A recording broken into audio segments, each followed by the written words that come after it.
Hi, and thank you for joining us as we continue our discussion aimed at demystifying what tax governance means for your business. My name is Carney. I'm an indirect tax specialist here at RSM in Brisbane. I'm joined by Michael Kileneva, a specialist from our corporate tax division. In our last segment, we discussed each of the ATO's assurance programs and the criteria that the ATO use to determine which program applies to which taxpayers. Today, we were discussing the assurance and governance ratings that the ATO award once a review has been completed and what these ratings mean for your business. Mike, how does the ratings work for the top 100 and top 1000 programs? So it's important to note that there are ratings relating to the overall justified trust the ATO was able to obtain during an assurance review, and that they're separate from tax ratings specific to the tax management and governance pillar. Taxpayers that are subject to the top 100 or top 1000 assurance programs could receive an overall rating of high, medium or low. This rating is based on the level of assurance the ATO was able to obtain in each of the following 4 pillars. So the first one is tax risk management and governance.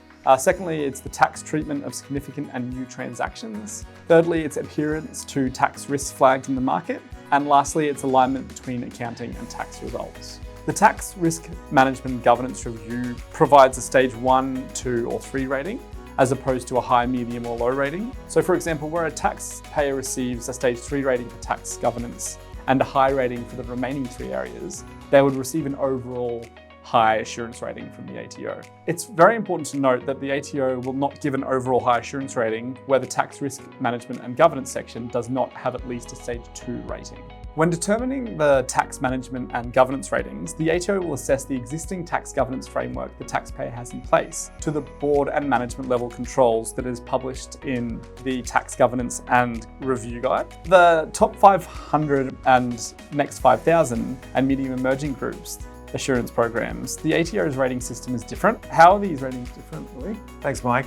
For the top 500, the next 5,000, and the medium and emerging groups, there's no overall assurance rating, but instead a rating of either very high, high, medium, low, and very low is considered for the tax risk management and governance pillar. To obtain a very high rating in the tax governance area, taxpayer would need to demonstrate that its tax governance framework exists, has been designed effectively, and is operating effectively. Very low rating is awarded where there was no objective evidence that a tax governance framework exists. Now, these ratings are awarded by the ATO when assessing the existing tax governance framework against what is called the 7 principles of tax governance. These principles are Principle 1, accountable management and oversight.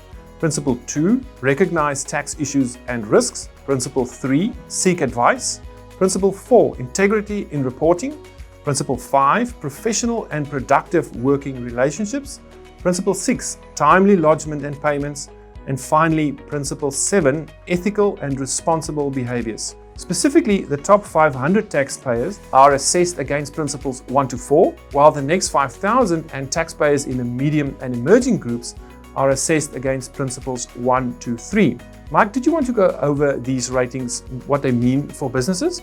So taxpayers who manage to obtain a high assurance rating are generally able to experience a tangible change in the intensity of the ATO reviews, which leads to savings and time in compliance costs, and also benefits the ATO because they're putting less resources into these taxpayers. So outside of the relationship with the ATO, a good governance framework can also support business planning by ensuring business stability and avoiding unwelcome surprises. You can optimize the performance of your internal tax functions. You can ensure consistent management of commercial and business risks. So for example, effective succession planning by ensuring all information is not sitting with a handful of key personnel. It helps avoid fraud in the business and ensures accurate financial reporting and record keeping. Yeah, thanks for that, Mike. As you can see, there are many benefits to an effective tax governance framework outside of just improving your relationship with the ATO. Next time, I think we should unpack the 7 principles of effective tax governance and the board and management level controls. Thank you. See you all next time.